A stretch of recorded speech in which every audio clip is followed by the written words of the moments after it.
মানুষ বাঁচে হলো সম্মান দিয়ে, আত্মসম্মান দিয়ে। তাদের যে লিডার আছে নাসিরউদ্দিন পাটোয়ারি সহ কাদের টাদের আরো যারা আছে, তাদের মুখটা কামারের দোকানে দিতে হবে। কামারের দোকানে দিয়ে এটাকে সাইজে আনতে হবে, সঠিক সাইজ, যেন সঠিকভাবে কথা বলে এবং কথা বলার সময় প্রতিপক্ষকে কতটুকু সম্মান করে কথা বলবে। কারণ তাই কি হয়, কথা বললে কথা বলবেন। শেখ হাসিনা কি বলেছিল? বাচ্চাদেরকে রাজাকার বলেছিল, তাই না? শেখ হাসিনার রাজ্য, সাম্রাজ্য, এস্টাবলিশমেন্ট সব ধ্বংস করে দিছে ছাত্র জনতা।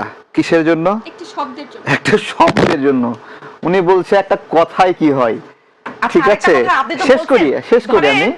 আপনি একটু পরে বলেন, আমি শেষ করি। আপনি যেহেতু উত্তর দিচ্ছেন প্রশ্নটা, না এইটুকু শেষ করি, জাস্ট 30 সেকেন্ড পরে বলেন। 30 সেকেন্ড পরে করেন, প্রশ্নটা 30 সেকেন্ড পরে, 30 সেকেন্ড পরে করেন, ঠিক আছে? এবং বলছে যে নাসিরউদ্দিন পাটোয়ারি কি বলছেন। প্রথমত এইটা বলেন যে নাসিরউদ্দিন পাটোয়ারির কথাগুলো আপনি সমর্থন করেন কিনা। আমি তার সমর্থন করেন কিনা? ডেলিভারি সব জায়গায় সমর্থন করি না, কিন্তু উনি যে কোশ্চেন রেজ করেছেন, তাহলে আপনার এই কথাকে সাপোর্ট করেই বলি। আমি আপনাকে প্রশ্নটা করে নীলফামারীতে গিয়ে কি বলছে জানেন? নীলফামারীতে গিয়ে বলছে আমাদের দুলু ভাই যিনি আছেন, যিনি ভারতের আধিপত্যবাদ বিরোধী আন্দোলনের একজন অগ্রনায়ক, তিস্তা বাঁচাও আন্দোলনের অগ্রসৈনিক, ওইখানে গিয়ে বলছে যে দুলু ভাই একজন মাফিয়া। আমাদের বন্ধুদের একজন সহযোদ্ধা, সে বলতেছে যে তারেক রহমানের জন্ম পাকিস্তানে না কার, মানে এই ধরনের। কোথায় বলেছে আপনি একটু দেখান? হ্যাঁ, ওই ফেসবুকে পোস্ট দেখান, সালাউদ্দিন না কি যেন নাম। আরে অস্থির হলে হবে না সব। আরে দিব না কেন, জাস্ট 10 সেকেন্ডের মধ্যে দিচ্ছি জানি, এবং সেটি প্রচন্ড পরিমাণে উস্কানিমূলক, সবই আরে খুবই ভয়ঙ্কর একটা কথা বলেছে। নাসিরউদ্দিন পাটোয়ারি নিজেও আমি শব্দটা একটু শোনাচ্ছি আপনাকে, দাঁড়ান। থাকার ঘোষণা দিয়েছে, কারণ তার কথার প্রেক্ষিতে এত সংঘাত। দেখেন এই যে, দেখুন এর নাম হলো গাজী সালাউদ্দিন তানভীর লিখছে। আপনি বললেন একজন বোন। না আমি বলছি আপনাদেরই একজন, তাই বলছি। আচ্ছা। সিলেটের আজকের হামলার পরে একটাই কথা বলবো, করাচিতে জন্ম নেওয়া মানে টিআর এর বাপকে, টিআর কে মানে দেখেন, এইখানেই হচ্ছে সমস্যা। আপনি যখন একটা কথা বলবেন, আপনাকে প্রশ্ন করেনি, আপনি তো বলতে দিচ্ছেন না। আপনি বললেন চিকন শব্দের মাত্রা বুঝায় না। শব্দ বলেন আপনি। জামাতে ইসলামের এক নেতা অপরাধ করেছে, জঘন্য অপরাধ করেছে, সেই অপরাধের অপরাধ করতেই পারে না। শেষ করতে দেন আমাকে, আমি নিজে বলছি। না তারা জামাত কোনো অপরাধ করে না। একজন লোক জঘন্য অপরাধ করেছে, সেই অপরাধের বিচার আপনি চাইবেন। আপনি সেইখানে রাজনৈতিকবিদ, একজন ভাই হয়ে, সহযোদ্ধা হয়ে আপনি কি করলেন? জামাতের এক লোক, উনি মানুষ না? উনি কি কলবকে রাসূলুল্লাহ সাল্লাল্লাহু আলাইহি ওয়াসাল্লাম এরা উপর থেকে আসছে ডাইরেক্ট। আপনি থামেন। জনাব তারেক রহমান, আমি দুজনের কাছে মুক্তি নাই, কারো মুক্তি ছিল না। তো জনাব তারেক রহমান, শহীদ রাষ্ট্রপতি জিয়াউর রহমান, বেগম খালেদা জিয়া, হেন কোনো মানুষ নাই যাদের সম্মানহানি করা হয় নাই। এবং জঘন্য নোংরা ভাষায় বিএনপির প্রত্যেকটা নেতাকর্মীর বিরুদ্ধে, আওয়ামী লীগের সবচেয়ে ছোট কর্মীও নোংরা ভাষায় শব্দ চয়ন করেছে। কই, তখন তো দেখি নাই বিএনপির কোন নেতাকর্মী এরকম তেরে গিয়ে আওয়ামী লীগের কোন কর্মীকে একটা চরও দিতে পারছে, দিতে চাইছে।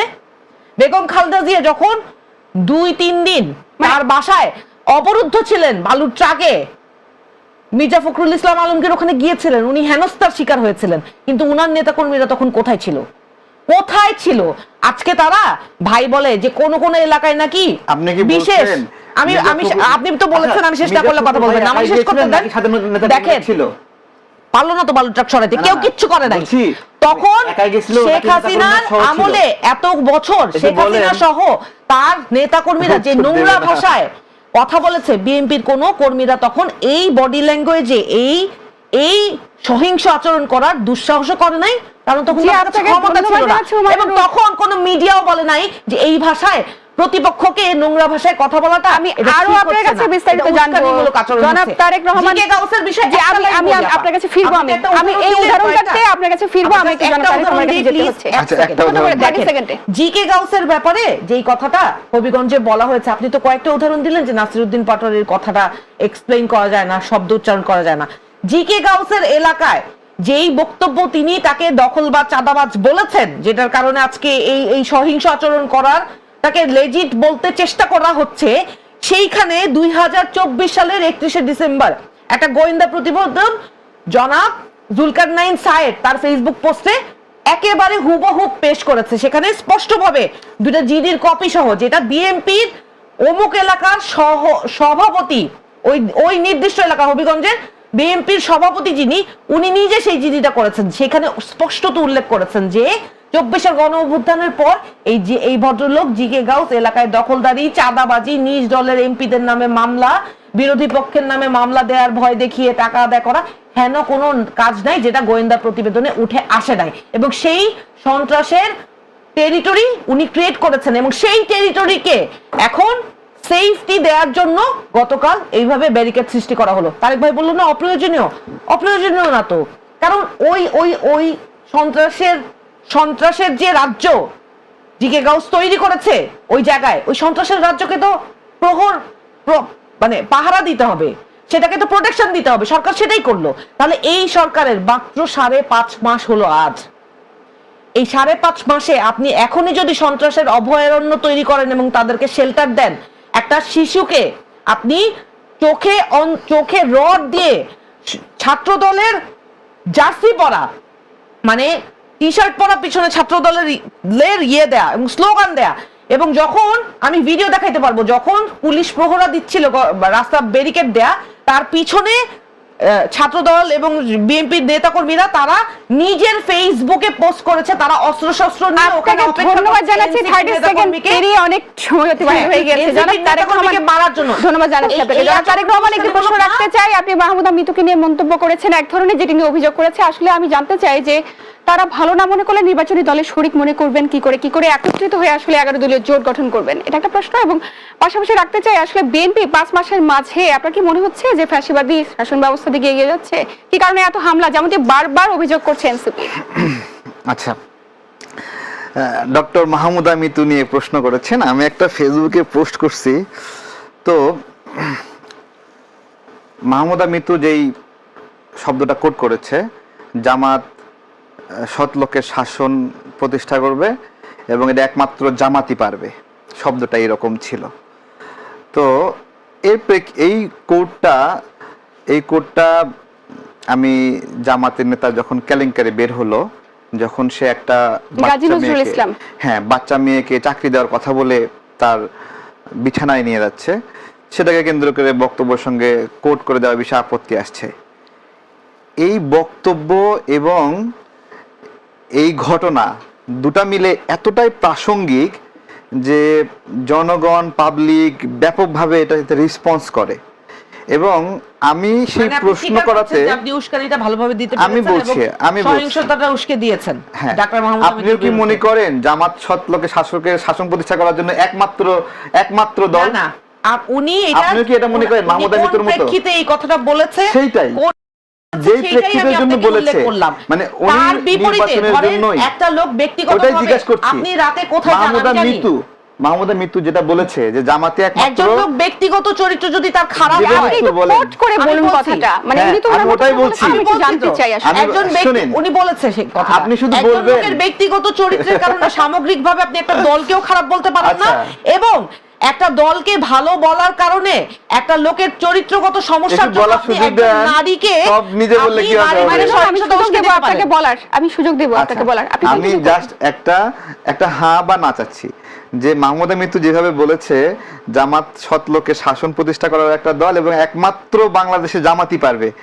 আপনি না, তারা তো 11 দলীয় ঐক্য, তাদের পক্ষ থেকে তাদের এমনই আশা নয় কি জামাত ইসলামের একজন প্রার্থী নির্বাচনী এলাকায়, আমাকে একটু বলার সুযোগ দেন জাস্ট। হ্যাঁ, আপনিও কি তাই মনে করেন? আমি তো বললাম যে সামগ্রিকভাবে একজনের ব্যক্তিগত চরিত্রের কারণে আপনি অন্য দলকে খারাপ বলতে পারেন। আর আমাকে জিজ্ঞেস করলে আমি বলবো যে অবশ্যই আমি এনসিপি কে রিপ্রেজেন্ট করি, আমি এনসিপি করতে এসেছি। এনসিপি যতদিন সততার ন্যায্যতার রাজনীতি করবে আমি আরেকটা দলের কথা কেন বলবো? কিন্তু যখন আমি আপনাকে উদাহরণ দিয়েই বলেছি, আপনি কথা বলতে দিচ্ছেন না, তাহলে কেমন করে হবে? এইভাবে প্রশ্ন করেছেন, উত্তর দিচ্ছি না। আমার প্রশ্ন হলো মাহমুদা মিতু যেভাবে বলছে যে জামাত সৎ লোকের শাসন প্রতিষ্ঠা করবে এবং এটা বাংলাদেশে একমাত্র জামাতই পারবে, আপনি এটা কোথায় বলেছেন? আপনি তো বলতেছেন, আপনি তো তুলছেন। না, আমি তুলেছি। হ্যাঁ, নির্বাচনী সভায় বলেছে, ভোট চাইতে গিয়ে বলছে জামাতের কোনো প্রার্থী। ঠিক আছে, হ্যাঁ, আমি বলছি এই যে বলছে জামাতি একমাত্র যে বিএনপি আর জামাত এটাই যখন বলতেছি। জোটে ছিল, আপনি শুধু বলেন যে আপনি এটাকে তখন সমর্থন BNP করেন কিনা, হ্যাঁ বা না। আমি আপনাকে বলছি তো কি আমি জামাতি একমাত্র আমার জোট সৎ লোকের প্রার্থী। শাসন প্রতিষ্ঠা করবে। আপনি এই কথাটা আপনি উত্তর দেন। আপনি এটাকে যখন সাপোর্ট BNP করেন আর এই কথাকে? জামাত জোটে ছিল, তারেক এই রহমান কথাকে একটু সাপোর্ট করেন কি? আমি এই বিষয়টাতে একটু বলেন আমি একটু ভিন্ন প্রশ্ন রাখতে চাই। আপনি বলেন যে আপনি এই বিষয়ে উত্তর দিবেন না। আমি আমার দলের পক্ষে বলবো। আমার বলছি আপনি মাহমুদা মিতুর এই কথাটাকে সাপোর্ট করেন কিনা, আপনি মনে করেন কিনা জামাতি একমাত্র সৎ লোকের শাসকের দল? আমি তো উত্তর দিয়েছি, আপনি না না উত্তর আসেনি। আমি এনসিপি আপনি কি উত্তর পেয়েছেন? মনে করি এনসিপি মানে আসলে উনি বুঝাতে চেয়েছে যখন ঐক্য হিসেবে তারা হ্যাঁ কাজ ঐক্য করছে হিসেবেই বলছে। আমি বলছি ঐক্য আপনি আচ্ছা আপনি কি বলেন মনে করেন এটা কথার কথা বলছে নাকি আপনি এই কথাকে ধারণ করেন সেটা কথা বলতেছেন? আমি ধারণ করি এনসিপি আসলে কতটুকু ধারণ করে? কিন্তু আমি বলছি জামাত আর বিএনপি যখন জোট ছিল, মাহমুদা মিতু আসলে কোন দলের একটু জানাবেন আমাকে, এনসিপি নাকি জামাত? কেন আপনি জানেন না? যদি তাই হয়ে থাকে তাহলে শুধুমাত্র জামাতই শাসন প্রতিষ্ঠা করতে পারবে এটা বলার কি আসলে এই তিনি জিনিসটা আপনিই বলেন যে কতটুকু অবদান উনি রাখতে পারে? জামাতের যখন জোটের নির্বাচনী এলাকায় আল্লাহ। প্রচারণায় গিয়েছে তখন তো উনি জামাতের সপক্ষেই কথা বলবেন। কিন্তু একই এবং দলের একই কর্মী সাথে হয়ে আরেকটি দলের পক্ষে বলছি আমি, আপনি যখন সম্পূর্ণ বক্তব্য না শুনে যখন শুধু 30 সেকেন্ডের একটা বক্তব্য নিয়ে ওইটুকু প্রশ্ন নিয়েই করবেন, বলছি আপনাকে। বলছি এইটাই আপনি তো বলবেন আমি এটাকে অসৎ সাপোর্ট উদ্দেশ্যে করি না, করা। আপনি অথবা বলবেন কেন সাপোর্ট বলবো করি না? আমি এটা সাপোর্ট কেন করব? এটা কি এই জায়গায় এসে বলতেছি? আপনি তাহলে সাপোর্ট করেন না যেইখানে জামাতে একমাত্র সৎ লোকের শাসকের আপনার দল। প্রশ্নের উত্তরটা দেই। এইটাই যখন উনি কিন্তু বিএনপি আর skip জামাত করছে। বিএনপি আর জামাত যখন জোটে ছিল তখন তখন বিএনপি আর কি জামাত বিএনপি বলছে আমাকে যে কি কথা জামাত বলতে সৎ লোকের দিবেন? শাসক? আমি আপনার কাছে কথা বলতে না দিলে আমি চলে বলার যাবো। সুযোগ দিন। বিএনপি কি এটা আপনি কথা বলছিল? বলতে না দিন জনাব তারেক রহমান আপনাকে না, না। বলার আপনি সুযোগ আমার দিতে হবে। প্রশ্নের উত্তর দেন, দুইজনেই প্রশ্নের উত্তর দেন। বিএনপি আর আপনি জামাত তো- যখন নির্বাচনী জোটে ছিল হ্যাঁ। তখন বিএনপির কোন লোক কি জামাতকে ডিফেন্ড করে নাই? মির্জা ফখরুল ইসলাম আলমগীরের প্রশ্ন করছেন, এরকম উত্তর নেন। শত শত, আমি প্রশ্ন বলছি করছেন, শেষ উত্তর হয়নি নেন। আমার প্রশ্ন করা, আচ্ছা, শত second প্রশ্ন তাহলে এটা।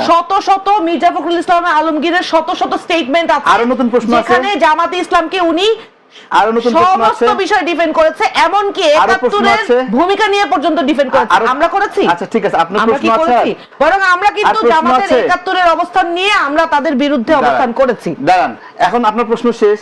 আমি উত্তরটা তো দেন, হ্যাঁ, স্পষ্ট হ্যাঁ, উত্তর উত্তরই দেন। বলছি। বিএনপি কি BNP জামাতের এবং- পক্ষে প্রচারণা করেছে আচ্ছা, কিনা? আপনি উত্তর দিবেন জোটে না, আমি উত্তর দেব। থাকাকালীন। আপনি বলেন। তো- আচ্ছা, বিএনপি এবং জামাত জোটবদ্ধ হয়েছে, তাই তো? 24 বছরের জোট। হ্যাঁ 24 বছরের জোট।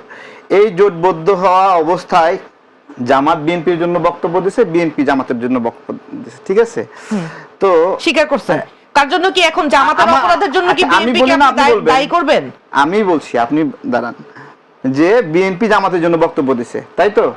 আপনি একটা বক্তব্য দেন যেখানে এরকম গ্রিন সিগন্যাল দেওয়া হয়েছে জামাতি একমাত্র সৎ লোকের শাসকের দল এবং ওইটা জামাত ছাড়া জামাত- কেউ পারবে না, বিএনপি এই ধরনের কথা বলেইনি কখনো। এইটা জামাতে ইসলামের এবং বলছেন এই না কথাটা যে আসলে মাহমুদা বিতর্ক মিতু আসলে করতে কোন দলের? চুইংগামের মতো শোনেন, extend করা হচ্ছে। মাহমুদা মিতু হলো অকারণে। কারণ মাহমুদা হচ্ছে মিতু উনি অথবা জামাতের আমার বোন। নির্বাচনী প্রার্থীর এলাকায় জামাতের পক্ষেই বয়ান দিবে, ঠিক এটাই আছে। স্বাভাবিক। আচ্ছা, এটাই একটু স্বাভাবিক। শুনেন, যখন উনি আসলে পুরো আচ্ছা। মন্তব্যটার মাঝে এটা তো একটা কাটিং মন্তব্য, আমরা আসলে Cutting এটা নিয়ে মন্তব্য- কখনো মন্তব্যটাকে আসলে করে একটা জায়গা একটা প্রশ্ন আলোচনা করেছিলেন। করতে ভাই পারি কিন্তু ওই জায়গায় নাই। মানে কোন- ভাই যে না, না, একটা নারীর একটা প্রতি প্রশ্ন সহিংসতা করেছেন। উস্কে দিয়েছেন, সেটা আমরা নাই। একটা প্রশ্ন করছেন। উনি কি একটা নারীর প্রতি সহিংসতা যে উস্কে দিলেন, সেই জায়গায় উনি নাই। আপনি কি এটা অন্যায় করেছেন কিনা? এই আপনি এটা উত্তর দেন, আপনি কি অন্যায় করেছেন কিনা এটা? কোনটা? মাহমুদা মিতুকে যে শত শত লোক হত্যা, রেপের হুমকি দিচ্ছে এবং এই যে আজকে যে তার গাড়িতে হামলা আমি হয়েছে, দিয়েছি। আপনি যে স্ট্যাটাস দিয়েছেন আমি দিয়েছি জামাতের সাথে উত্তর। তাকে রিলেট করে, না, না, আমি তাতে করে- দিয়েছি হুমকি। আচ্ছা, আপনি নিজেই বললেন জনাব যে তারেক এখানে রহমান, জনগণ- আপনি একটু আমার আপনার স্ট্যাটাসে কথাতে- জনগণ অনেক আপনাকে আমার কথা শুনতে সমর্থন হবে। করেছে। আমি একটু দাঁড়ান। ভিন্ন প্রসঙ্গে প্রশ্ন রাখতে চাই। না, একটু না, দুজনে এই থাকুন, আমি প্রশ্নটা- একটু ভিন্ন প্রসঙ্গে যেতে চাই। আমি একই এক মিনিট টপিককে সময় অনেকক্ষণ নেব, ধরে আমরা আলোচনা করছি। 1 মিনিট সময় নেব,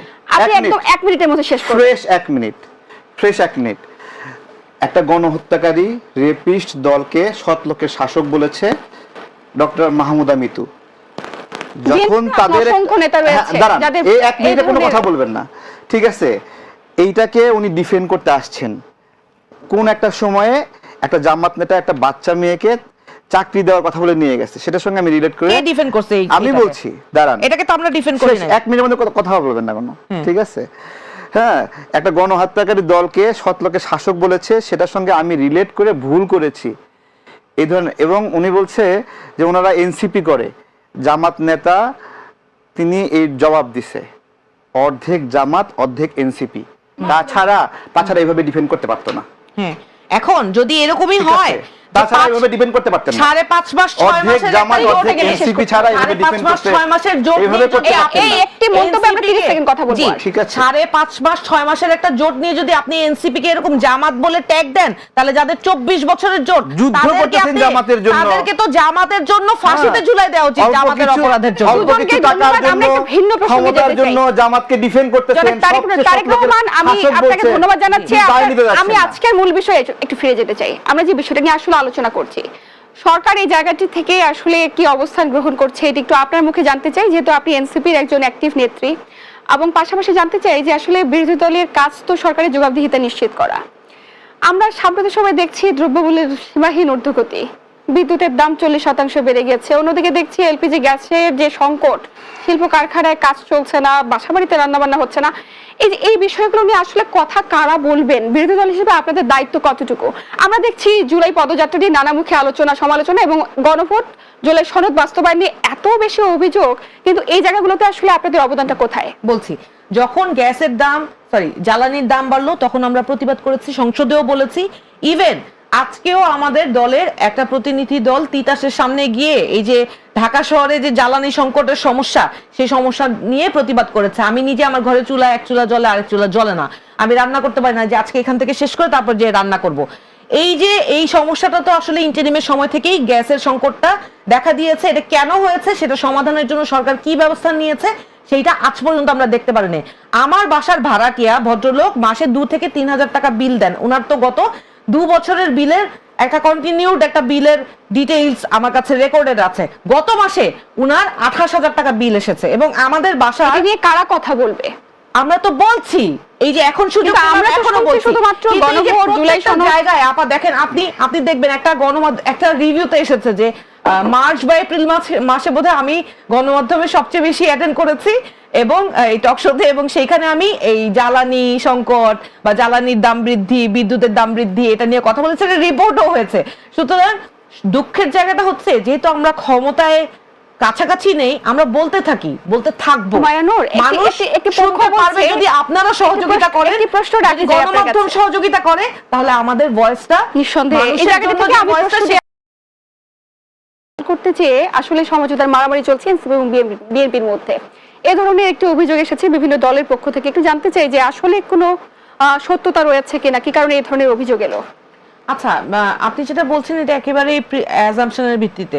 মানুষ অভ্যন্তরীণ সমঝোতা হলে এইভাবে বেধড়ক মারে না, এইভাবে অপদস্থ করে না, এইভাবে বাজেভাবে ফ্রেমিং করে না, ওই কাকের মাংস খায় না। যেভাবে করে এনসিপির সাথে সহিংস আচরণ বিএনপি করছে, ক্ষমতাসীন দলের নেতাকর্মীরা করছে, এই মুহূর্তে এইভাবে করে, এইটাও আরেকটা ন্যারেটিভ আমি মনে করি যারাই বলছে, এই ন্যারেটিভটা এই জন্যই বলা হচ্ছে যাতে এনসিপির উপর যে অত্যাচারটা হচ্ছে, যে জুলুমটা হচ্ছে এনসিপির নেতাকর্মীদের উপর, এই জুলুমটা যাতে সহজ মনে হয়। এটা আসলে কোনোভাবেই সহজ না। আপনি মনে করেন আমি সহ আমরা যারাই এই জনগণের পক্ষে এনসিপির সাথে রাজনীতিটা করছি, আমাদের পরিবার, একটু আগেই আলাপ করছিলাম যে আমাদের পরিবার কিন্তু প্রচন্ড শঙ্কার মধ্যে থাকে যে আমাদের জীবনের নিরাপত্তা কি। আমরা তো একসাথে 24-এ লড়াই করেছিলাম, সেই লড়াই করে একসাথে দেশকে স্বাধীনতা অর্জন করেছিলাম, একটা গণতন্ত্রমুখী রাজনীতি করতে চেয়েছিলাম। দেশের যেই প্রাতিষ্ঠানিক কাঠামোতে যেই সমস্যাগুলো আছে, যেই ক্যান্সারের ভাইরাসগুলো আছে, সেগুলো নির্মূল করার জন্য আমরা সংস্কার করতে চেয়েছিলাম। সেই জায়গাটাতে এসে আজকে যারা অপরাধীরা, যারা দুর্নীতিবাজরা, তাদের বিরুদ্ধে আমাদেরকে কথা বলতে হচ্ছে। অন্ততপক্ষে সরকারের প্রথম 1 বছর তো এই কথাগুলো আমাদের বলার কথা না। প্রত্যেকটা প্রাতিষ্ঠানিক নিয়োগ আপনি দেখেন, আপনি খোলা চোখে যদি দেখেন যে প্রত্যেকটা প্রতিষ্ঠানে নিয়োগ একেবারে দলীয় নিয়োগ হচ্ছে। এই প্রশ্নগুলো আপনাকে আমাকে সচেতন নাগরিক হিসেবে করতেই হবে। এখন ভাষা নিয়ে আপনি প্রশ্ন করতে পারেন, কিন্তু তার চেয়ে বেশি গুরুত্ব দেওয়া উচিত এইটাকে, যে এই যে প্রশ্নগুলো করা হচ্ছে সেটার পিছনে যে ফ্যাক্টগুলো, সেগুলো সত্য নাকি মিথ্যা, এবং সেইটা অ্যাড্রেস করে মানুষের পক্ষে সরকারের কাজ করা উচিত কিনা। একটা এইখানে নিয়োগ হবে যোগ্যতার ভিত্তিতে। নিয়োগ কেন দলীয় কর্মীদেরকে নিয়োগ দেওয়া হবে? এই প্রাইস পোস্টিং গুলো কেন হবে? তাহলে তো শেখ হাসিনা আর এই সরকারের মধ্যে কোনো পার্থক্য থাকলো না। শেখ হাসিনার তো 17 বছর লেগেছিল তাদের এই স্বৈরশাসন কায়েম করতে। মাত্র 5.5 মাসে যদি এই সরকার এগুলো করে, আমরা প্রশ্ন করে যাব, কিন্তু সমাধান হতে হবে। সমাধানের আশায় আমরা প্রশ্নগুলো করি। আপনি যে প্রথম প্রশ্নটা করলেন যে এই কোনো একটা বিষয়ে রাগঢাক দেওয়ার জন্য, এটা একেবারেই ভিত্তিহীন একটা ব্যাপার। এনসিপির উপর হামলাটা অত্যন্ত ন্যাক্কারজনক হামলা হচ্ছে এবং নেতাকর্মীদেরকে যেভাবে ভয়ভীতি প্রদর্শন করা হচ্ছে। আমাদের শ্রীমঙ্গলের যিনি এমপি প্রার্থী হয়েছিলেন, নির্বাচন করেছেন, জনাব প্রীতম দাস, উনাকে অস্ত্রশস্ত্র নিয়ে বিএনপির নেতাকর্মীরা হামলা করার জন্য ঘুরছে এবং তারা এটা ফেসবুকে লাইভ করে বলছে। তার নিরাপত্তাটা কোথায়? তার অপরাধটা কি? উনি তো কিছু বলে নাই। আপনাকে ধন্যবাদ জানাচ্ছি। ঠিক এই জায়গাটাতে প্রশ্ন রাখতে চাই, রাষ্ট্রের নিরাপত্তা কিংবা প্রত্যেকটি নাগরিকের নিরাপত্তা দেওয়ার দায়টা আসলে কার? প্রশাসনের নাকি সরকারের নাকি রাষ্ট্রের? এবং যে কমপ্লেন্টগুলো তুলেছে যে প্রশাসক নিয়োগ যে কোনো জায়গায় আসলে নিয়োগের ব্যাপারে বিএনপি একটু বেশি আসলে দলকেন্দ্রিক আচরণ করছে এই বিষয়টি। এবং আমি একই প্রশ্ন রাখতে চাই যে মার্কিন যুক্তরাষ্ট্র থেকে আসলে বেশি দামে গ্যাস কেনা হয়েছে, এ ধরনের একটি প্রশ্ন এসেছে এবং সমঝোতার মারামারি চলছে, আদতে কতটুকু সত্য? অনেক ধন্যবাদ। ডক্টর ইউনূস মার্কিন যুক্তরাষ্ট্র কেন্দ্রিক কিছু সিদ্ধান্তে বাংলাদেশকে এমনভাবে ইনভলভ করে ফেলছে, যেটা চেষ্টা করলেও এনসিপি বলেন, জামাত বলেন, বিএনপি বলেন, এখান থেকে বের হওয়া দুরূহ একটা বিষয়। সেটা ট্যারিফ বিষয়ে বলেন, গ্যাস কেনা বলেন, বৈদেশিক ক্রয় চুক্তি বলেন, অথবা আমাদের আশেপাশে প্রতিবেশী দেশগুলো আছে, কোন দেশের সঙ্গে কি ধরনের সম্পর্ক হবে তা নির্ণয়েরও একটা মানদণ্ড ডক্টর ইউনূস এখানে সেট আপ করে গেছেন, যেটা বাংলাদেশের পরোক্ষভাবে একটা পরাধীনতার শিকল বেঁধে দিয়ে গেছেন। আপনি যে গ্যাস ক্রয়ের কথা বলছেন, এটা খুবই স্বাভাবিক, এরকম একটা গ্যারাকলে পড়ে গেছে। এখানে আপনি এনসিপিকে ডেকে এনে প্রতিবাদ করাতে পারবেন না আমেরিকার বিরুদ্ধে, বিএনপিকে পারবেন না, জামাতকে পারবেন না, কারণ প্রত্যেকে একটা ফাঁদে পড়ে গেছে এবং ডক্টর ইউনূস লায়াবল এটার জন্য। এটা হলো একটা বিষয়। আর একটা দুর্নীতির কথা বলছেন, এখানে আমাদের বোনরা বসে আছে, বোন বসে আছে, হুমায়রা আপু, ওনাদের মধ্যে তো এখন হতাশা কাজ করছে, ফ্রাস্ট্রেশন কাজ করছে। আমি একদম হতাশ না, একেবারে হতাশ না। আচ্ছা, সমস্যা নাই। কি নিয়ে আসলে ফ্রাস্ট্রেশন, মানে কোন জায়গাটাতে আসলে তাদের এত হতাশা? মানে ওনারা নিয়োগ বাণিজ্য কি এটা খুব কাছ থেকে দেখেছেন। তার মানে কি আপনি বলতে চাচ্ছেন অন্তর্বর্তীকালীন সরকারের সময় তারাই দুর্নীতি করেছে বিষয়গুলো? সেটাই বলছি, বদলি বাণিজ্য কি, নিয়োগ বাণিজ্য কি, প্রমাণ নাই, অভিযোগগুলো ঢালাওভাবে করা হয় ফ্রেমিং করার জন্য। দেখেছেন তো, এই জন্য এই বিষয়গুলো সব সময় ভাবতেছে, মানে আপনি যে আমার নাম করে বললেন, আমি দেখছি আপনি আপনাকে 1.5 মিনিট সময় ছোট ছোট করে উত্তর দিতে হবে। হ্যাঁ, আমি কিন্তু একদিনের জন্য কারোর জন্য, নিজের জন্য, নিজের পরিবারের জন্য আমি কাউকে কোনোদিন বলতে চাই না। হতাশ। আপনি যদি টু দ্য পয়েন্ট বলেন, ওয়াসার নিয়োগের সময় নাহিদ এবং আসিফের নাম একবারে লিস্ট আকারে আসলো যে কে কয়টারে সুপারিশ করছে। তারপরে ওয়াসার এমডি নিয়োগের ক্ষেত্রে আসিফ মাহমুদের সুপারিশ পত্র তো আমরা সবাই দেখলাম। পরে সে ওয়াসার এমডি মাত্র 2 মাস হয়েছে না নিয়োগ পাইছে, এর মধ্যে সে কানাডাতে বাড়িও কিনে ফেলছে। বাংলাদেশ ব্যাংকের যাকে নিয়োগ দিয়েছিল, সেই বাংলাদেশ ব্যাংকের মেয়ে তো সোনার ডিম পারে, একদম ছোট করে বলতে হবে, সময় কম। হ্যাঁ, সোনার ডিম পারে, সে দুবাইয়ে গিয়ে রাজপ্রসাদ কিনে ফেলছে। তো এই সমস্ত কিছু দেখে তাদের মধ্যে একটা হতাশা কাজ করছে। ওই নগদ প্রাপ্তির পরে একটা গ্যাপ তৈরি হয়েছে, এই গ্যাপে অভিযোগগুলো তদন্ত করেন, তদন্ত রিপোর্ট কই? দেখছি যে আরে এটা তো আগে আমরা করতাম, এখন তো মানে এরা মনে হয় করছে। এই ধরনের একটা মানে এগুলা হালকা করেন, হাসে হাসে হালকা করেন।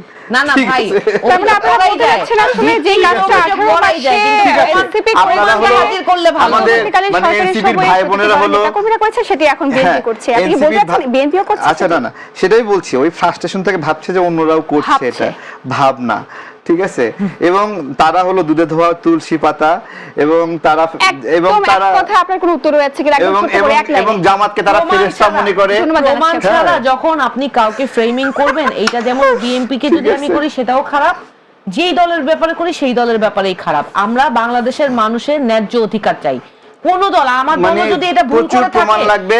মাঝখান থেকে ওনারা যখন দায়িত্বে ছিল, 353টা গার্মেন্টস বন্ধ হয়েছিল, 17 লাখ নারী কর্ম হারিয়েছিল, ঠিক আছে, 17 লাখ নারী কর্ম হারিয়েছিল, অন্যায়ভাবে অন্যায্যভাবে সুবিধা নিবে, আমি তার বিপক্ষে। তখন গাজী ফ্যাক্টরিটা পুরো দেওয়া হয়েছিল। ধন্যবাদ জানাচ্ছি জনাব, ধন্যবাদ জানাচ্ছি অ্যাডভোকেট হুমায়রা নুর, একদম